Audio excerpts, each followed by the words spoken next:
할렐루야. 성령 충만하십시오. 말씀 충만하십시오. 오늘 본문에 보면 이제 예수님이 공생의 사역을 시작하시기 전에 오늘 두 가지 사건을 우리가 만나게 됩니다. 세례와 예수님의 시험입니다. 9절 말씀에 보면 먼저 세례 사건이 나옵니다. 예수님께서 갈릴리 나사렛으로부터 와서 요단강에서 요한에게 뭘 받으셨죠? 세례를 받았습니다. 요한의 세례를 4절에 보면 이렇게 말하죠. 제3을 받게 하는 회개 세례다라고 이야기합니다. 예수님이 공생의 시작을 앞두고 제3을 받는 회개 세례를 받으시면서 이제 시작을 하십니다. 그 요한의 세례가 제3의 세례라면 여러분 여기서 그 의문이 듭니다. 무슨 의문이 드냐면 그러면 예수님이 죄가 있으시다는 말인가? 예수님도 그러면 우리와 똑같은 죄인이신가 하는 거죠. 여러분 안 그렇습니까? 예수님은 죄가 없다면 세례를 받을 이유가 없지요. 여러분 성경에도 보면 예수님은 어떤 분으로 나오냐면 죄가 없으신 분이에요. 그런데 세례를 받으셨어요. 그게 참 이상한 일이죠. 예수님은 성령으로 잉태되어 동정녀 마리아에게서 나시고 온전한 인간이 되시면서도 죄가 없는 분이다. 그 성경이 말하고 있습니다. 고린도후서 5장 21절에 보면 주님은 죄를 알지도 못하신 자다. 히브리서 4장 15절에 보면 주님은 모든 일에 우리와 똑같이 시험을 받으신 이로되 죄가 없으시니 주님은 죄가 없는 분이에요. 그 죄가 없는 분이 뭘 받았다고요? 세례를 받았다고. 이 이상한 일이죠. 의문이 아닐 수 없습니다. 예수님이 죄가 없다라는 것은 그 세례를 베풀었던 그 세례 요한의 태도를 통해서도 알 수 있습니다. 예수님이요 세례를 받으러 오시니까 그 마태복음 3장에 가보면 이런 말씀이 있습니다. 요한이 예수님을 말립니다. 그리고는 내가 당신에게 세례를 받아야 되는데 어떻게 당신이 나에게 오히려 세례를 받으러 오십니까? 그 세례 요한은 예수님이 누구시고 그분은 죄가 없는 사람이라는 것을 세례 요한은 분명히 알았습니다. 여러분 죄가 없는데 죄가 없는 분이 죄인이 받는 세례를 자청해서 스스로 받으셨다라는 거죠. 여러분 이상하지 않습니까? 예수님이 스스로 죄인이 되신 거죠. 그 이유가 무엇이겠습니까? 이유가 있지 않겠습니까? 하나님의 의도가 있지 않겠습니까? 예수님의 죽음과 부활에는 그 대신이라는 의미도 있지만 그 대표라는 의미도 있습니다. 뭐라고요? 대표. 네. 십자가에서 우리를 위하여 대신 모든 죄값을 치루어 주셨습니다. 아멘입니까? 네. 그래서 우리가 의롭게 되었지요. 그 부활은 어떻습니까? 부활은 어떻습니까? 주님이 이제 부활하셨으니까 우리는 부활 안 해도 됩니까? 맞아요? 틀려요? 아니죠. 주님은 부활의 첫 열매가 되셨죠. 그 말이 무슨 말입니까? 주님이 대표라는 거예요. 주님이 대표로 부활하셨기 때문에 우리도 뭐 한다라는 거죠? 부활한다라는 거죠. 그러면 예수님이 우리의 대표가 되려면 어떻게 해야 됩니까? 우리와 똑같이 돼야 되는 거죠. 그래야 대표이죠. 그래서 여러분 죄가 없는 분이 세례를 받으심으로 죄인이 되시면서 우리와 똑같이 되셨죠. 그리고 우리의 뭐가 되었다고요? 대표가 되시면서 십자가의 죽음과 부활을 통하여 주님이 그렇게 하셨기 때문에 우리에게도 뭐가 있는 겁니까? 부활이 있는 것이지요. 예. 주님 죽으심으로 그분을 믿는 모든 자는 의롭게 되는 줄 믿습니다. 오늘날 우리가 여러분 성도와 의인으로 불리는 것도 죄 없으신 주님이 죄인이 되셔서 우리를 대신하여 십자가에 죽으셨기 때문에 우리가 의인이 될 수 있는 것이죠. 그래서 여러분, 이 세례 사건이라는 것은 이런 것입니다. 죄 없으신 주님이 우리를 대표해 죽으시고 우리에게 부활의 모든 영광을 주시기 위하여 스스로 죄인이 된 사건입니다. 공생애를 시작하는 이 시점에 그 세례를 통해 주님이 이 땅에 오신 목적을 우리에게 분명하게 여기 밝히고 있습니다. 주님이 이 땅에 왜 오셨지요? 우리와 같이 죄인이 되셔서 우리를 죄에서 구원하시고 우리를 부활을 우리에게 기쁨으로 주시기에 우리에게 오신 줄 믿습니다. 이게 여러분 첫 번째 세례가 주는, 주님의 세례가 주는 의미입니다. 그러면 또 다른 의미는 뭐냐면 주님은 자기를 포기하셨습니다. 스스로 죄인이 되었다는 건 뭐죠? 나의 신분을 포기한다는 거잖아요. 주님은 어떤 분입니까? 하나님의 아들이잖아요.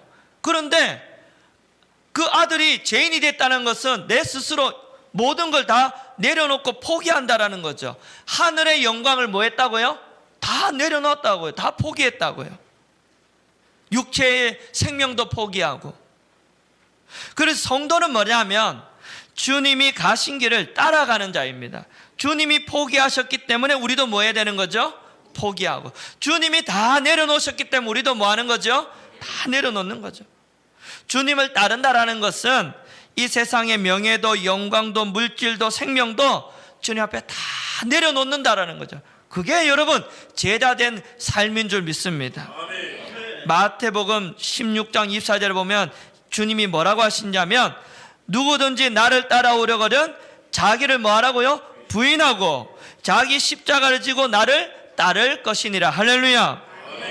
그 자기를 부인하는 삶, 자기를 포기하는 삶, 주님을 따르기 위해 모든 것을 포기할 각오가 되어 있는 것, 그 사람이 바로 주님의 제자라는 거죠. 예수님께 찾아왔던 여러분 부자 청년이 저는 오늘 말씀을 보다가 생각이 났습니다. 마태복음 19장에 보면 나옵니다. 부자 청년이 주님을 찾아왔습니다. 선생님, 영생을 얻으려면 어떤 선한 일을 해야 됩니까? 저는 주님이 말씀하시는 모든 계명을 다 잘 지켰습니다. 그러자 주님이 말씀합니다. 내 소유를 팔아 가난한 자들에게 주라. 그리하면 하늘에서 보화가 내게 있으리라. 그리고 와서 나를 따르라. 성경이요, 그 다음 뭐라고 하는지면요, 그 청년이 재물이 많음으로 그 말씀을 듣고 근심하여 가니라 그랬어요. 그러자 주님이 또 말씀합니다. 부자는 천국에 들어가기가 어려우니라. 낙타가 바늘기로 들어가는 것이 부자가 하늘나라로 들어가는 것보다 쉬우니라. 부자 청년은 뭘 포기 못했어요? 재물을 포기 못했어요. 그 재물을 포기 못해 누굴 포기했어요? 예수님을 포기했어요. 예수님 따르는 것을 포기해버렸어요. 여러분, 우리가 뭔가를 포기하지 못하면 주님을 포기하게 되는 거죠. 사도 바울은 여러분, 주님을 위하여 모든 것을 해로 여긴다 그랬어요. 모든 것을 해로 여김은 내 주 그리스도 예수를 아는 지식이 가장 고상함이라. 할렐루야. 내가 그를 위하여 모든 것을 잃어버리고 배설물로 여김은 그 다음 말씀 보십시오. 그리스도를 얻기 위해서라는 거죠. 예수님 얻기 위해 내 모든 거 다 잃어버리고 배설물로 여기도 좋다라는 거예요. 그가 얼마나 지식을 많이 배웠습니까? 얼마나 그가 유명한 데서 공부했습니까? 그 바울의 명성 한번 보십시오. 모든 것을 뭐로 여긴다고요? 배설물로 여기도 좋다라는 거예요. 왜? 주님을 얻기 위해서는 내가 모든 걸 다 내려놓겠다라는 거예요. 사랑하는 여러분, 우리 주님은 우리를 위하여 하늘 영광을 내려놓으셨습니다. 그렇다면 우리 신앙생활은 우리들에게 이런 질문을 던지는 건 당연하죠. 주님을 얻기 위하여 우리는 뭘 내려놓고 뭘 버려야 되냐 하는 거죠. 주님은 우리를 위하여 십자가에 목숨도 내어놓으시고 하나님의 영광도 내려놓으시고 하늘의 지위도 다 내려놓으셨는데 그렇다면 우리는 뭘 버려야 되는 거예요? 여러분, 자존심 못 버리겠습니까? 탐욕을 못 버리겠습니까? 명예를 못 버리겠습니까? 미워하는 마음을 못 버리겠습니까? 우리의 신앙을 방해하고 우리의 신앙의 믿음의 성장을 가로막는 것 무엇입니까? 그 무엇이더라도 못 버리겠습니까? 주님은 버리셨는데, 우리를 위하여 버리셨는데, 여러분, 이런 말씀 앞에 우리가 보면 여러분, 버리는 게 믿음이고 신앙인 줄 믿습니다. 그러니까 주님 만나면 과감하게 버리게 되어 있습니다. 여러분, 삭개오 한번 보십시오. 여러분, 삭개오가 주님을 만났죠? 그 밤에 주님이 삭개오의 집에 딱 들어갔죠? 주님과 식사하고 만나고 어떤 일이 일어났습니까? 다 버려냈잖아요. 다 버렸잖아요. 내가 불의한 것을 취하였다면 4배를 갚겠습니다. 다 버렸습니다. 베드로는요, 그물을 버려두고 주님을 따라갔습니다. 사랑하는 여러분, 버릴 때 영적인 눈이 열리게 될 줄 믿습니다. 아멘입니까? 우리 10절 말씀 보겠습니다. 여러분, 우리가 버려내고 다 버려질 때, 포기할 때, 내려놓을 때 여러분, 이 놀라운 일이 일어날 줄 믿습니다. 우리 10절 보겠습니다. 시작.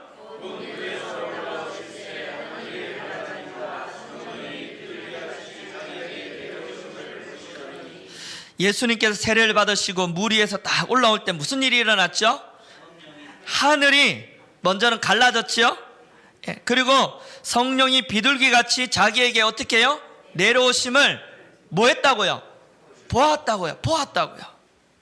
요한복음 1장에 가면 똑같은 본문인데 요한복음 1장 32절 34절에 가면 세례 요한도 예수님께서 강림하시는 것을 보았다고 나옵니다. 그 예수님이 성령의 강림 사건이 예수님만 본 게 아니라 사람도 볼 수 있는 사건이라는 거죠. 그런데 이 사건은 당시에 세례 요한과 예수님 주변에 참 많은 사람이 있음에도 불구하고 딱 두 사람만 봤어요. 세례 요한하고 예수님만 그 현장을 봤어요. 저는 이 대목이 이상하지 않습니까? 아니, 성령이 내려오는 것을 사람도 볼 수 있다고 하는데 그 현장에 그렇게 사람이 많았는데도 불구하고 누구만 봤다고요? 예수님하고 세례 요한만 그 현장을 봤어요. 여러분, 이게 뭘까요? 여러분, 이게 뭘 의미할까요? 영적인 눈이 열린 사람만 주님의 놀라운 신비한 역사를 보게 된다는 사실이에요. 성령이 임하는 사건은 분명히 영적인 일입니다. 육의 눈으로 볼 수 있는 게 아니에요. 육의 눈으로는 신령한 일을 볼 수 없습니다. 고린도전서 2장 13절에 나와 보면 신령한 일은 신령한 것으로 분별하느니라. 할렐루야. 뭐라고요? 신령한 것은 뭐로 분별한다고요? 신령한 거. 영은 영으로 분별한다고요. 육이 영을 분별할 수 없습니다. 신령한 것을 분별하려면 영이 열려야 돼요. 영 안이 열려야 돼요. 육체에 속한 사람, 아직도 버리지 못하고 여전히 세상을 쫓고 여전히 세상이 좋고 내 욕심, 내 탐욕 여전히 내 안에 꽉 차 있는 사람, 영 안이 열리지 않아요. 주님이 보이지 않아요. 영적인 일이 낯설고 생소할 수밖에 없어요. 오늘 이 자리에도 영적인 일이 낯설고 생소한 사람이 이 자리에 있을 겁니다. 육에 속한 사람, 아무리 하늘이 갈라지고 성령의 비둘기가 내려오는 것이 그렇게 크게 보여도 안 보이는 거죠. 어떤 사람 봐요? 영이 열린 사람, 영 안이 열린 사람, 성령이 충만한 사람, 성령이 내 안에 충만한 사람이 하늘이 갈라지고 성령이 비둘기같이 임하는 것을 보게 될 줄 믿습니다. 왕 열왕기 하 6장 14절부터 17절에 가면 이런 말씀이 있습니다. 아람 군대가 이스라엘을 침공해서 성을 에워쌌습니다. 그러자 그 엘리사의 사환이 아람 군대를 보고 두려웠답니다. 큰일 났다. 엘리사가요, 기도를 합니다. 그러자 그 사환의 영안이 열립니다. 그 영안이 열리자 어떤 일이 일어나냐면 많은 불말과 불병거가 엘리사를 둘러싸고 있는 것을 보게 됩니다. 여러분, 성령을 경험하지 못한 사람은 아무리 힘쓰고 애쓸지라도 하나님의 역사를, 신비한 능력을 여러분 분별할 수 없는 거죠. 영안이 열리지 않는 사람, 자꾸 인간적인 방법, 인간적인 능력으로 일하려고 그럽니다. 눈앞에 보이는 것만 쫓아 살아가려고 그럽니다. 사랑하는 여러분, 영안이 열리기를 바랍니다. 영적인 분별이 일어나기를 바랍니다. 저는 여러분 하나님 앞에 늘 기도하는 게, 하나님 영적인 분별력을 주십시오. 목회하다 보면 이게 참 하나님 앞에 늘 기도 제목인 것 같아요. 하나님, 이러한 일이 나에게 일어나는 이유가 무엇입니까? 여러분, 인간적인 생각과 인간적인 계산으로 그걸 해석하면 안 되는 거죠. 하나님 앞에 물어봐야 돼요. 영은 영으로 통한다고. 하나님, 나에게 일어나는 일에 하나님 주시는 뜻이 무엇입니까? 영안이 열려질 때 두려워하지 않는 줄 믿습니다. 영안이 열릴 때 근심이 떠나가는 줄 믿습니다. 영안이 열릴 때 승리하게 되는 줄 믿습니다. 그러므로 여러분, 영이 열려야 돼요. 11절 보겠습니다. 11절입니다. 시작.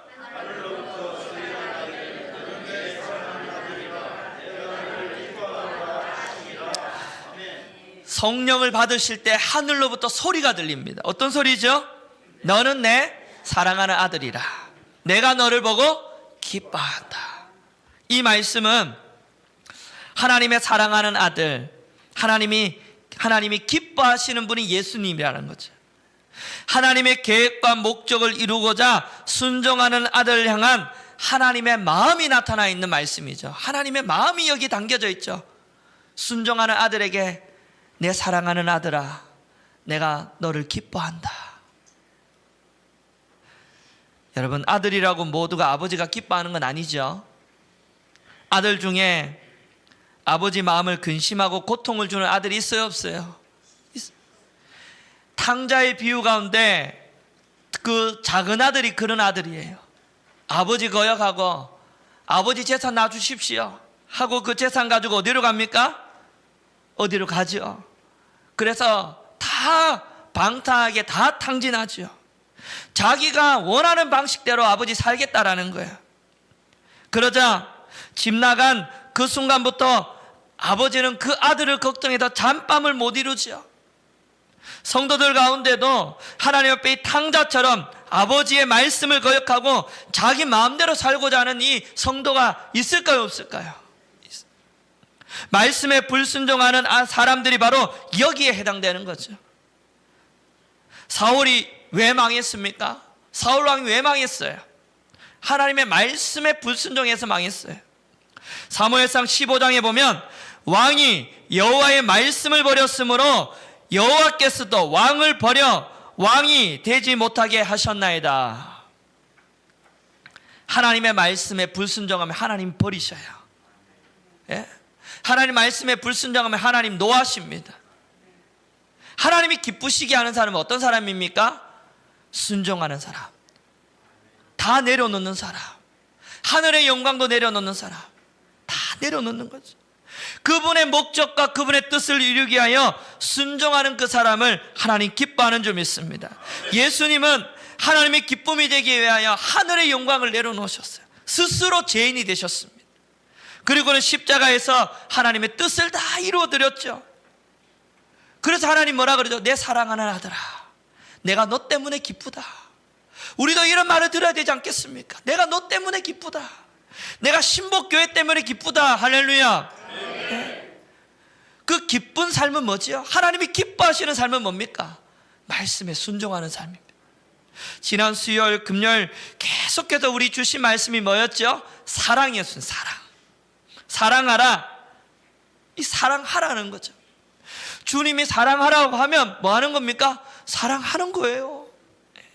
가나 혼인잔치에 그 마리아가, 예수님의 어머니의 마리아가 하인들에게 했던 말이 저는 참 기억이 납니다. 뭐라고 했죠? 너희에게 무슨 말씀을 하시든지 그대로 하라. 할렐루야. 여러분, 그대로 하십시오. 주님이 여러분들에게 무슨 말을 하는지 그대로 하십시오. 그러면 주님이 여러분들의 삶을 보고 내 사랑하는 아들아, 내가 너 때문에 기쁘다. 할렐루야. 우리가 주님 앞에 섰을 때 그런 말 들어야 되지 않겠습니까? 내가 너 때문에 기뻤다. 할렐루야. 예. 사랑하는 여러분, 우리 신복교회 때문에 내가 너무 기쁘다. 이런 하나님을 기쁘시게 하는 교회 되기를 주님의 이름으로 축복합니다. 이제는 성령 사건 12절입니다. 우리 12절 읽어보겠습니다. 시작. 마태복음에는 오늘 마가복음에는 성령님이 예수님을 강렬로 몰아냈다고 얘기하지만 마태복음을 보면 성령이 예수님을 성령에 이끌려 가셨다라고 표현이 나옵니다. 성령께서 광야로 인도하신 목적은 마귀에게 시험을 받기 위해서입니다. 여러분, 공생애를 시작하기 전에 마지막으로 이제 거쳐야 된 관문이 뭐냐면 시험입니다.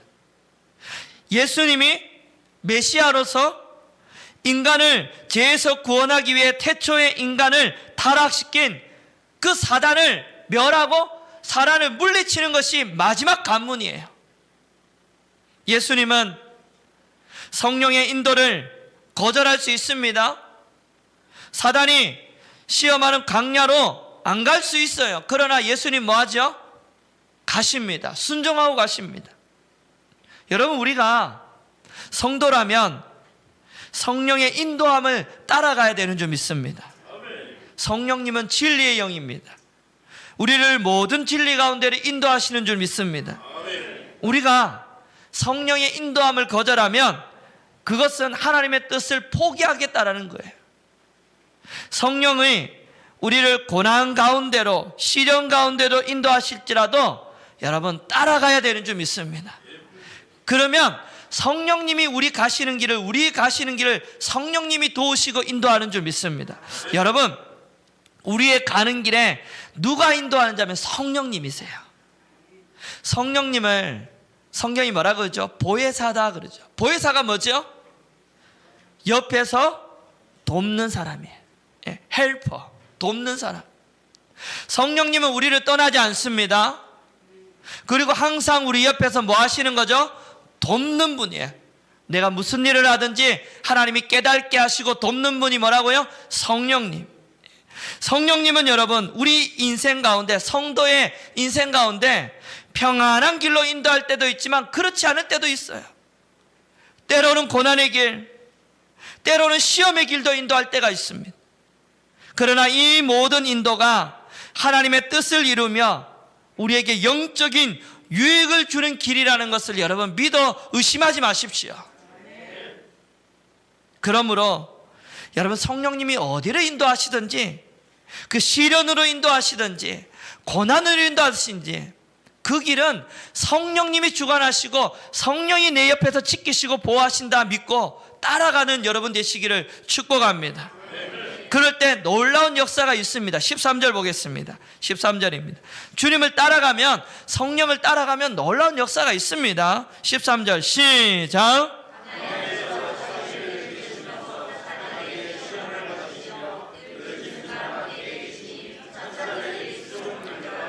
아멘. 마태복음은 주님은 광야에서 40주야를 금식하고 줄이신 후에 마귀에게 시험을 받으시고 그 시험을 이긴 후에 천사가 수종 들었다라고 되어 있습니다. 여기서 이상한 거는요, 주님께서 사단에게, 마귀에게 시험을 받고 그 시험을 받으신 후에 승리하셨다라는 거예요. 첫 번째 아담은 에덴 동산에서 마귀에게 시험 받고 어떻게 해요? 패배했습니다. 아담은 패배했어요.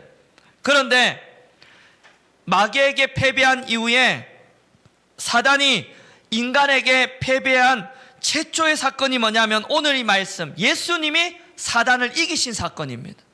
이것은 굉장히 중요합니다. 왜 중요한 줄 아십니까? 이후로 사람이 예수님을 의지하기만 하면 사단의 시험을 이길 수 있다라는 거예요. 할렐루야. 네? 예수님이 이기셨기 때문에 이제는 예수님 의지하면 이길 수 있다라는 거예요. 마귀는 이 세상의 임금입니다. 쉬운 상대가 아니에요. 인간이 자기 힘으로 내가 마귀와 싸워서 이길 수 있다. 아니요. 우리는 마귀와 싸울 이길 수 없습니다. 그러나 예수님과 함께하면 세상의 어떤 임금이라도 넉넉하게 이길 수 있다라는 거죠. 왜? 예수님이 마귀를 멸하셨기 때문입니다. 마귀가 아무리 거짓과 술수로 우리를 공격한다 할지라도 예수님 앞에는 이길 수 없습니다. 아멘입니까? 아멘. 사단이 건드릴 수 없는 대상이 누군지 아십니까? 예수님과 함께하는 사람입니다. 예수님과 함께하면 사단이 못 건드립니다. 예수님과 함께하면 사단이 이길 수 없습니다.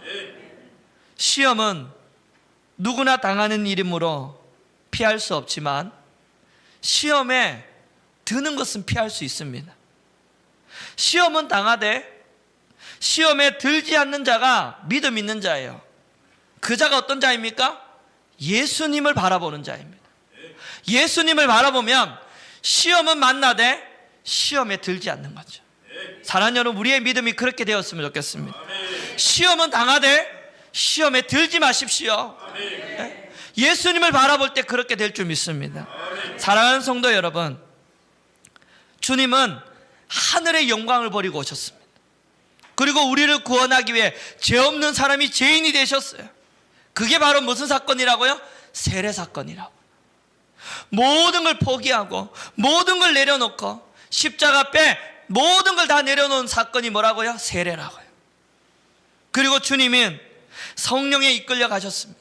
광야로 가셨어요. 광야가 좋은 곳입니까? 아니에요. 메마르고 부족하고 넉넉함이 없는 곳. 그러나 주님은 순종으로 가셨어요. 우리를 위하여 주님은 시험 받으셨어요. 왜요? 주님은 시험 받을 이유가 없어요. 주님은 능력의 분인데 무슨 시험을 받아요? 왜 시험을 받습니까? 우리 때문에 시험 받으셨어요. 이해가 되세요? 주님이 왜 시험 받았다고요? 우리 때문에. 사단을 멸하고 이제부터 시험 받는 인간이 주님 의지하면 승리를 주시기 위해 그는 스스로 시험 받으셨다고요. 주님이 시험 받으심으로, 주님이 승리하심으로 주님을 바라보는 자는 다 승리하게 되는 줄 믿습니다. 어떤 시험을 만나도 주님 의지하면 주님이 승리를 주시기 위해서 친히 광야로 가셨고 시험 받으셨어요. 그래서 여러분, 우리가 주님과 함께하면 시험에서 이겨내는 줄 믿습니다. 여러분, 무엇 때문에 힘드십니까? 무엇 때문에 마음이 어려우십니까? 무엇 때문에 내 마음이 힘들고 어렵습니까? 주님이 함께하면 그 힘들고 어렵고 힘이 드는 그 시험, 그 고난 다 이겨내는 줄 믿습니다. 마귀는 우리에게 낙심을 줘요. 마귀는 우리에게 좌절을 줘요. 유혹을 줍니다. 그러나 여러분, 주님이 승리하셨어요. 왜? 승리를 주기 위해 주님이 시험 받으시고 승리하셨습니다. 주님이 대표가 되셨어요. 승리의 대표가 되셨기 때문에 우리도 이제 우리에게도 승리가 있는 줄 믿습니다. 주님이 우리에게 승리 주시기 위하여 죄 없는 그 예수님이 죄인이 되셨고 시험 받을 이유가 없으신 분이 시험 받으셨어요. 그런데 우리는 못 버리는 게 너무 많아요. 주님을 우리를 위하여 그렇게 하셨는데 우리는 못 버리는 게 너무 많아요. 자존심도 못 버려요. 미워하는 마음도 못 버려요. 세상 욕심도 못 버립니다. 주님보다 더 사랑하는 마음도 못 버립니다. 우선순위도 못 버립니다. 주님보다 여러분 우선순위 못 버려요. 여러분, 우리 주님 앞에 설 때 주님 앞에 이런 말 들어야 되지 않겠습니까? 내 사랑하는 아들아, 내가 너 때문에 기쁘다. 내가 너 때문에 기뻤다. 할렐루야. 예? 여러분, 버려야 될 거 버리십시오.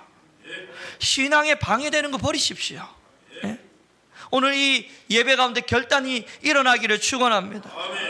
버려야 될 거 있으면 십자가 앞에 버려야 됩니다. 주님만 의지하는 여러분 되시기를 바랍니다. 주님을 의지해야 되는데 그 주님을 의지하지 못하는 거, 그게 나의 힘이고 나의 능력이면 그거 버리셔야 돼요. 주님 외의 거는 버리셔야 돼요. 주님보다 더 사랑하는 것 버리셔야 돼요. 주님은 하늘 영광 버리셨어요. 우리도 다 버림으로 말미암아, 하나님 앞에 비워냄으로 말미암아 주님의 능력이 나의 능력이 되기를 축복합니다. 주님의 승리가 우리의 승리가 되기를 주님의 이름으로 축복합니다. 한 주간 사단을 이기신 그 주님을 의지함으로 한 주간 승리하는 여러분 되시기를 주님의 이름으로 축복합니다.